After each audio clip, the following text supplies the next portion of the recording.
या व्हिडिओमध्ये दाखवलेला भाजीपाला तुम्ही सुद्धा अगदी सहज आणि खात्रीशीर तुमच्या बागेमध्ये उगवू शकता. अगदी थोडक्यात आणि सगळी महत्त्वाची माहिती किंवा टिप्स मी शेअर केल्या आहेत. तर व्हिडिओ शेवटपर्यंत नक्की बघा. Hello, grow your on veggies या सिरीजला सुरू होऊन आज 2.5 महिन्यापेक्षा जास्त वेळ झालेला आहे आणि या 2.5 महिन्यामध्ये आम्ही बराचसा भाजीपाला उगवायचा प्रयत्न केला. काही उपक्रम सक्सेसफुल झाले, काही फेल गेले. बरेच काही शिकायला मिळालं. तर चला दाखवते बागेत काय काय आलं आहे. तर सुरुवात केली होती आपण भेंडी, मेथी आणि पालक याच्यापासून. भेंडीचे रोप तयार करणं हे खूप चुकीचं होतं आणि अगदी कडक हिवाळ्यामध्ये आपण भेंडी लावली होती, त्यामुळे एवढा रिस्पॉन्स चांगला नाहीये. काही काही झाडं सर्वाईव्ह झाली आणि थोडीफार भेंडी निघालेली आहे, पण मी जेवढी रोपं निघाली होती त्याच्यातली 50%च भेंडी सक्सेसफुल झालेली आहे. भेंडी सोबतच बाजूला आपण लावलेले आहेत झेंडूचे काही रोपं. तर तुम्ही बघू शकता या झेंडूच्या रोपावर काय दिसत आहे, तर ही आहे मधमाशी. झेंडूचे भरपूर सारे रोपं आपण लावलेले आहेत भाजीपाल्याच्या मध्ये मध्ये. यामुळे दोन फायदे होतात. एक तर पेस्ट कंट्रोललाही फायदा होतो आणि दुसरा म्हणजे पॉलिनेटर्स अट्रॅक्ट करायलाही खूप फायदा होतो.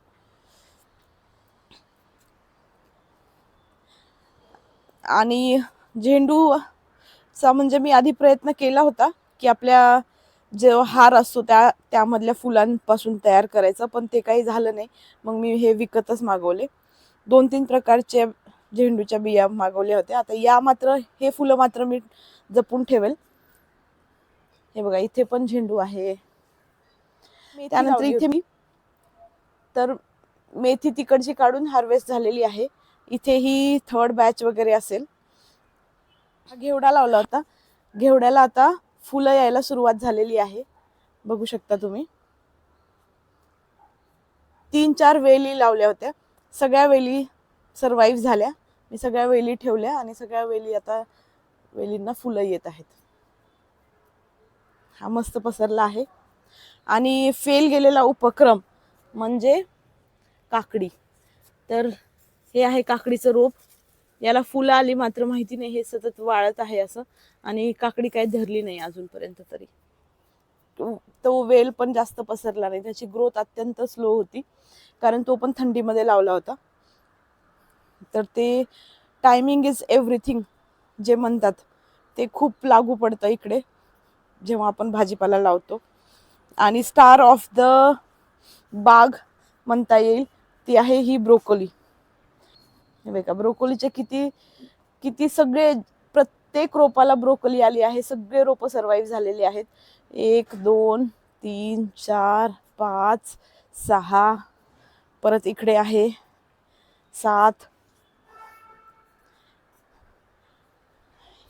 हे पण आहेत. ब्रोकोलीचे सगळे रोप सर्वाईव्ह झालेले आहेत. साधारण 10 एक तरी रोप असतील आणि सगळ्यांना मस्तपैकी असे ब्रोकोली आलेली आहे. प्रत्येक रोप सर्वाईव्ह झालं. तर हे कसं झालं याची मी माहिती तुम्हाला सांगणार आहे, तर व्हिडिओ पूर्ण बघा. हे कोबीची रोप आहेत. ब्रोकोलीचा एवढा छान रिस्पॉन्स बघून मी हे परत दुसऱ्या बॅचच्या तयारीला लागलेली आहे. परत हे रोप तयार केली आहेत. लवकरच त्यांना ट्रान्सप्लांट करेल. इथे आहे पालक. पालकची पण ही मला वाटते तिसरी बॅच आहे. हे मध्ये मध्ये थोडेसे स्प्रिंग ऑनियन म्हणजे कांद्याची पात लावली होती. आणि सेकंड सक्सेसफुल जो एक्सपेरिमेंट म्हणतात तो आहे गाजर. म्हणजे ब्रोकोली नंतर जेव्हा गाजर आपल्या बागेत उगतात तेव्हा इतका आनंद होतो, काय सांगू तुम्हाला. मेथी पालक लावल्यावर तर ते मेथी पालक तर असं म्हणतात की खूप सोपं आहे उगवायला, पण जर तुमच्या बागेमध्ये गाजर, कोबी, फ्लावर असे जर येत असतील तर त्याचा आनंद काही वेगळाच असतो. तर हे बघा, हे गाजर आहे आणि मस्त आलेलं आहे. हे पांढरं माहिती नाही मला काय झालंय, हे कीड असे आहे की काय डिसीज आहे, पण गाजर खूप छान आहे. मी तुम्हाला दाखवते एक काढून. हे आहे गाजर. टिंग टिंग टिंग टिंग. बघता हे किती छान आहे गाजर. हे देशी गाजर आहे आणि खूप गोड आहे. आम्ही म्हणजे याच्या आधी पण 1-2 गाजर काढून पाहिलेली होती. तर खूप छान गाजर आहे. बघू आता याचं लवकरच आपण हार्वेस्टिंग करणार आहोत.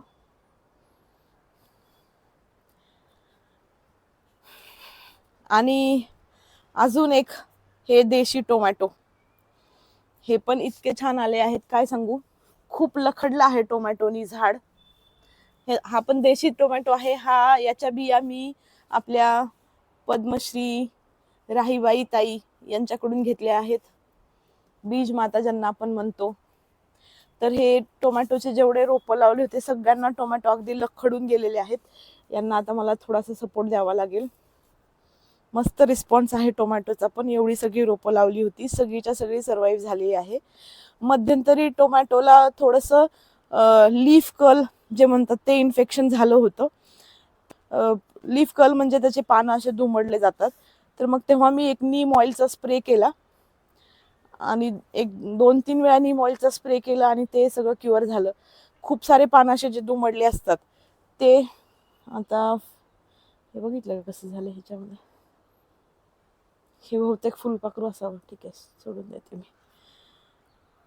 तर ते लीफ कर्लचं इन्फेक्शन झालं होतं तेव्हा 2-3 वेळा मी नीम ऑइलचा स्प्रे केला आणि मग ते सर्वाईव्ह झाले. ही होती पालकाची पहिली बॅच. तर याचा 2 ते 3 वेळा मी हार्वेस्ट केला पालक आणि आता याला बिया यायला सुरुवात झाली. तर याच्या बिया मी जपून ठेवणार आहे. त्यानंतर हा फ्लावर आहे. उशिरा ट्रान्सप्लांट केल्यामुळे तो लहानच राहिला आणि आता त्याला लहानच फ्लावर येतंय. आणि हे ओळखा बघू हे काय आहे. तर हे जे मधलं झाड आहे हे आहे शिमला मिर्च. शिमला मिरचला पण फुलं येत आहेत. याला पण मी उशिरा ट्रान्सप्लांट केलं होतं. मला माहिती नव्हतं की कसं सर्वाईव्ह होईल, कसा रिस्पॉन्स होईल. पण वेळेवर ट्रान्सप्लांट करणं झालं नाही. तर ही मध्ये मध्ये मी मेथी घेतली आहे बघा. म्हणजे शिमला मिरच सोबत मेथी लावली आहे, इकडे पण मेथी लावली आहे, वांग्यांसोबत पण मेथी लावली आहे. कारण मेथीचा हार्वेस्टिंग टाइम खूप कमी असतो. 1.5 महिन्यामध्ये साधारण मेथी काढून घेऊ शकतो आपण. तर मग आता ही मेथी मी काढून घेईल आणि आता यानंतर बहुतेक मी लावणार नाही, कोथिंबीर वगैरे लावेल याच्या बाजूला. तर हे शिमला मिरचचे 1-2-3 रोप आहेत. तिन्ही पण छान उगतायत. वांगे जास्त खात नाही आम्ही, तरी पण मला म्हणलं वांगे पटकन येतात. तर हे वांग्याचे पण रोप आहेत. 2-3 वांग्यांचे पण रोप लावलेली होती. आणि इकडे हा झेंडू आहे. झेंडू जसं की मी सांगितलं, जर तुम्ही भाजीपाला लावत आहात तर तुम्ही भरपूर झेंडू लावा. असंही तुम्ही म्हणजे भाजीपाला लावल्यावर तर हे एक कंपल्सरीच आहे असं समजूया आपण, जर आपल्याला ऑर्गॅनिक फार्मिंग करायची आहे तर. आणि हे देवाला सुद्धा फुलं होतात. मी तर ते फुलं तोडत नाही, फार तशीच ठेवते. मला फार आवडतात बागेमध्ये अशी छान फुललेली बाग. फार कमी झाडं अशी आहेत की ज्यांना 12 महिने फुलं येतात. तर बाग जर अशी एकदम फुलांनी भरलेली पाहिजे असेल तुम्हाला तर तुम्ही त्याच्यामध्ये झेंडू लावा भरपूर. वेगवेगळ्या रंगाचे 3 रंगामध्ये झेंडू येतात, पांढरा, पिवळा आणि ऑरेंज. आता मी पांढरा झेंडू पण लावणार आहे. त्यानंतर हा आहे दोडका. तर दोडक्याला पण तुम्ही बघू शकता मस्त आता फळधारणा सुरू झालेली आहे. हा दोडका थोडा उशिरा लावला होता आणि त्याच्यासोबत ही मोहरी आलेली आहे. मोहरी पण पॉलिनेटर्सला अट्रॅक्ट करते. त्यामुळे जर फळभाज्या लावायच्या असतील तर थोडेसे मोहरीचे तुम्ही दाणे टाकू शकता. त्यानंतर ही आहे बेसिल. बघा बेसिलवर पण मधमाशा फिरत आहेत. तर ही आहे आमची संपूर्ण बाग. आता अजून रोपं लावल्यावर इथे फिरायला पण जागा भेटणार नाहीये. बघूया कसं होतंय ते.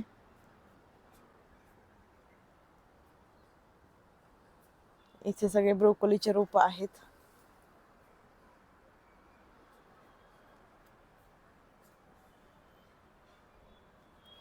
आणि मी तुम्हाला सांगत होते की एवढा सगळा भाजीपाला सक्सेसफुली कसा झाला.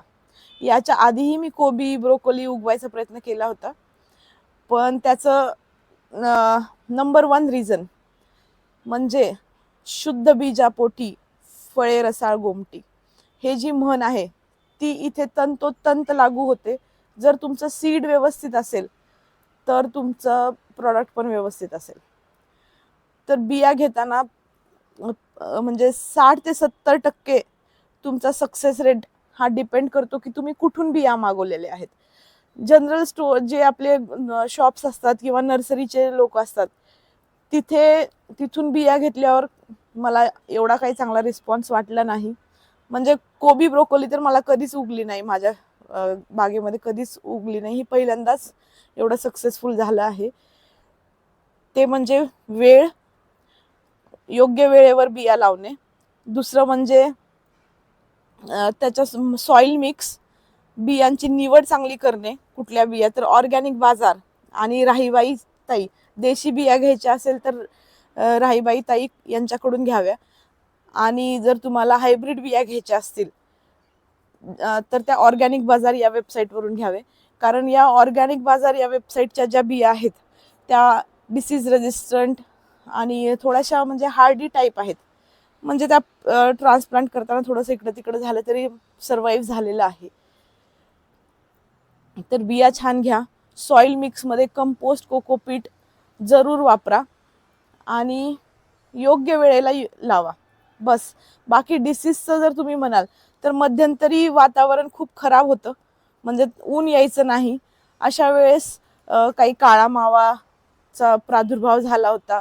तर त्या काळ्या मावाच्या प्रादुर्भावासाठी सुद्धा आम्ही हे बघू शकता असे स्टिकी पॅड्स लावले होते.